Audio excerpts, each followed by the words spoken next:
Welcome to the Calm Mom Podcast, the show for ambitious women ready to get off the hot mess express. I know you've got a lot going on. You work so hard, you're raising an incredible family, and sometimes it can be overwhelming. I'm your host, Michelle Grosser. I'm a certified master life coach, attorney, wife, and mom.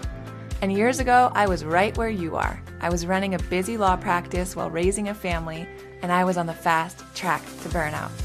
I thought I just needed to be more organized or have better routines, but it was learning how to heal and regulate my nervous system that expanded my capacity to gracefully hold more of this big, beautiful life.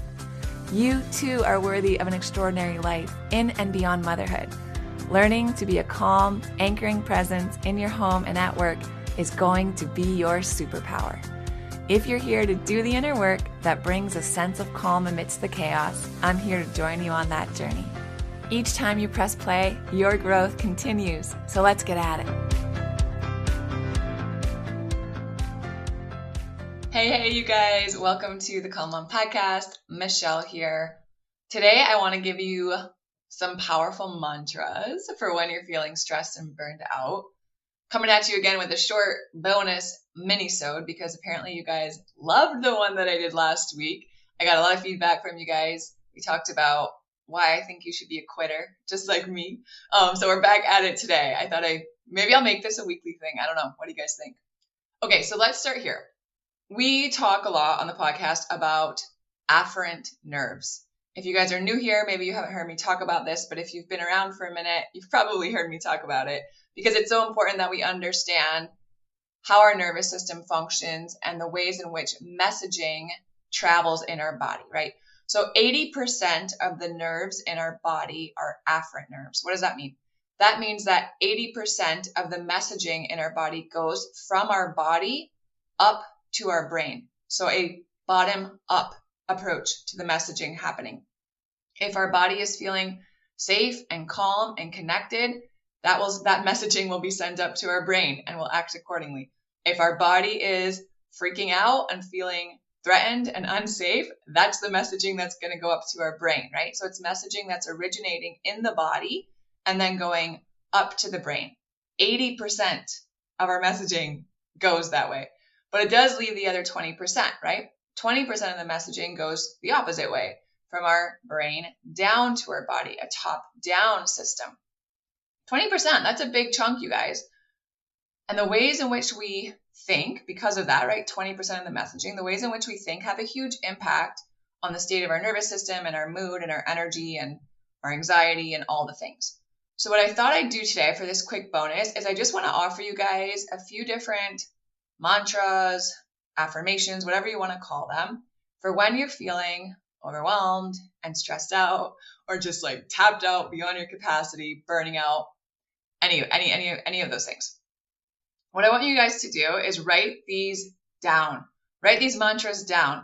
Put them as a screensaver on your phone or, I don't know, put them on Post-it notes, right? Put them on your mirror, your computer screen, on your planner, like wherever else you are often spending time and looking and paying attention, because the more that you look at them, you're going to start reinforcing these mantras and you're going to start creating new neural pathways and rewiring the ways in which you think. And they're going to start becoming more of your go-to default ways of being instead of the ways in which you're operating now and thinking now and the mindsets that you have now that are contributing to nervous system dysregulation, irritability, edginess, low energy, anxiety, all of the things. Okay, so I want to give them to you. I have three of them. All right, mantra number 1 for when you feel stressed and burned out. Will I enjoy or endure this? Asking yourself, will I enjoy or endure this? Guys, I put this little question, 6 words, all over the place. I put it on my planner and I use it all the time when I'm making decisions about whether I need to say no or yes to something that I'm being invited to or asked to do. Now, don't get me wrong. Other things in life that we're going to need to endure, yes, of course, right? I don't ask myself this question when I'm like, I don't know, cleaning dog puke at 5 a.m. or getting a pap smear. Like, I'm talking about the things we choose to do that are elective. And I think so often as women, especially as high achieving, people pleasing, perfectionists, women, moms, all the things, we say yes to so many things that are optional. Like we do not have to do them, but we say yes because we feel a sense of obligation or guilt, or we're terrified of disappointing someone, right? Or being judged, or heaven forbid, someone thinks that we're a bad mom or a bad daughter or a bad friend or whatever. Like these are the kinds of things I'm talking about.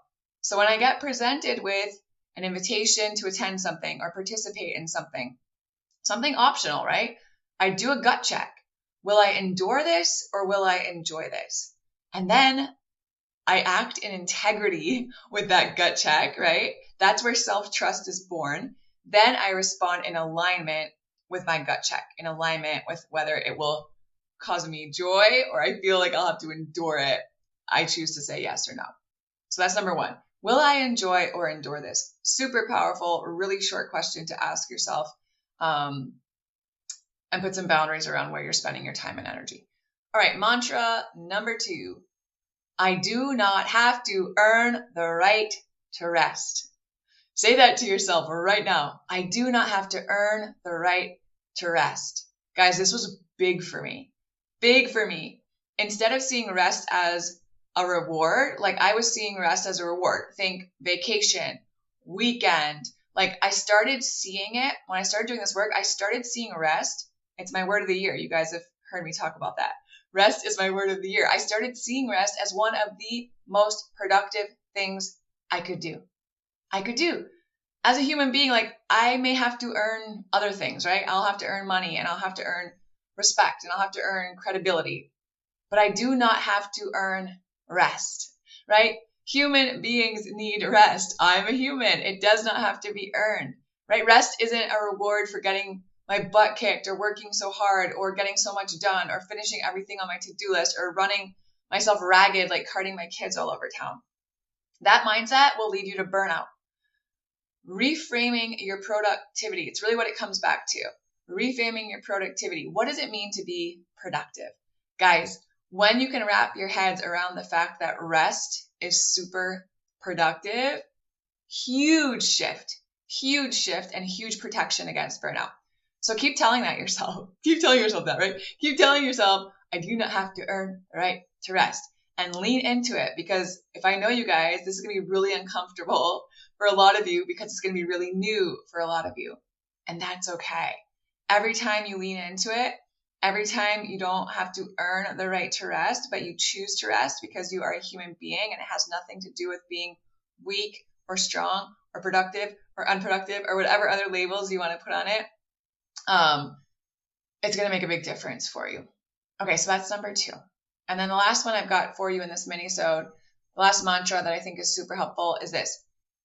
The only way I'm going to feel different is if I start showing up differently. The only way I'm going to feel different is if I start doing things differently, right? It comes back to this whole thing of like, nothing changes if nothing changes. If I keep doing and if I keep thinking the things that I'm doing and the things that I'm thinking, I'm going to keep feeling how I'm feeling. Nothing changes if nothing changes.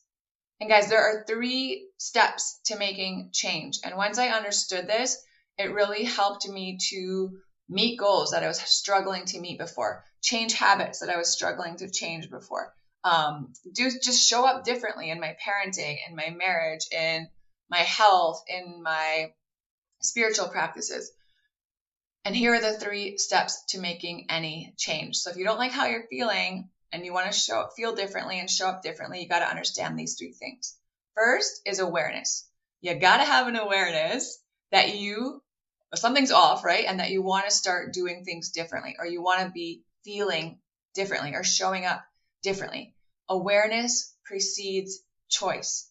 I will say that forever, right? We cannot intervene in a world that we cannot see. So this is always just fundamentally the first step. We have to have this realization that, wow, I feel like crap. Wow, I've been snapping at my husband and my kids. Wow, I don't have energy or even like interest in doing the things that used to really light me up. I can't even bring myself to play with my kids or like make dinner or whatever it is, right? We have this awareness, something's off, and I don't like it, and I want to start showing up differently. So that's number one. Now, the second step is that we've got to gather the information for how we're going to change. And that's what you guys are doing right now in listening to this podcast, right? We listen to podcasts, we take courses, we read books, we're so good at gathering information. There's so much information out there. It's not a problem, right? And the other thing is that our brain actually releases, we actually get a dopamine hit when we gather new information. So it's reinforced in our system, right? In our physiology, in our brain chemistry. More information, dopamine hit, we continue to gather information. So we have awareness. A lot of you have awareness, right? You're here. Something prompted you to click play today. You're gathering information on how to regulate your nervous system, how to heal from burnout, how to restore your energy, how to unlock the stress cycle, right? How to manage anxiety, overwhelm, burnout, all of these things. You have the information, but that's where so many of us get stuck. And that's where I was getting stuck on so many different things. And it wasn't until I really understood step 3, things took off, right? And here it is. Step number 3, if you want to see any change, make any change, you've got to take action. You've got to take action. You have the awareness, then you gather the information, but you've got to put it into practice. You've got to actually do the things that you're learning, change the things that you want to see changed, right? Implement the new habits, implement the new mindsets, implement the new routines, implement the new ways of being so that you can feel differently because you're doing differently. You can think differently because you're doing differently. You got to put it into action. So that's a big one. And if you guys are ready to take action, if you're here, you're listening to this, you have the awareness, right? You're feeling stressed and burnt out. You've been gathering information. It's everywhere. But you're like, you know what, Michelle, I'm missing that last step. I want to, if you guys haven't yet, go and listen to my free brand new private podcast series. It's called Heal Your Burnout. But here's the thing. It's 5 short and actionable episodes. And at the end of each episode, there's a short homework that I give you guys. And it's just these super simple little action steps that you can take today. Tiny little shifts, tiny little things to either add or remove from your daily routine to start showing up differently so you can feel differently. So check that out. There's a link in the show notes. And I know I teased it yesterday, but we are about to launch a brand new way to work with me. You guys are going to get personalized coaching from yours truly in a small group setting. It's going to be a fraction of the cost of my one-on-one packages. So if you have been waiting for a sign that it's time to do something about how you've been feeling, right? The irritability, the exhaustion, the brain fog, the muscle tension, the autoimmune condition, the anxiety, the burnout.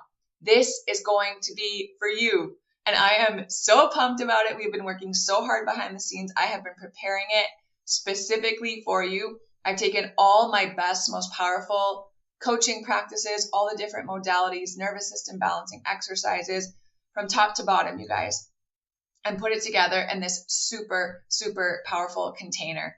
And I want you to be a part of it.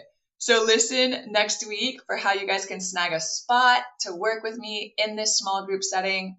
I cannot wait to see you there. All right. I love you guys so much. Have a good one. I'll talk to you soon. If you love Mommy's Podcast, leave a review. If you enjoyed this episode, it would be so awesome if you could take a moment to subscribe and rate the podcast. And if you have just a few more seconds to leave a quick review, they really help to get this podcast out to other moms like you. I read every last review, and trust me, when it's late at night or early in the morning before my kids get up and I'm working on bringing you all of this content, your reviews are what keep me going. Leaving a review is truly the best way you can thank me. And of course, DM me on Instagram. I love to hear from you. Thanks for listening to another episode. Head over to the show notes for this episode and all past episodes at michellegrosser.com, where you'll find free resources and more ways to connect with me. If you love the show, share it with a friend. Thanks again for tuning in. We'll see you next time.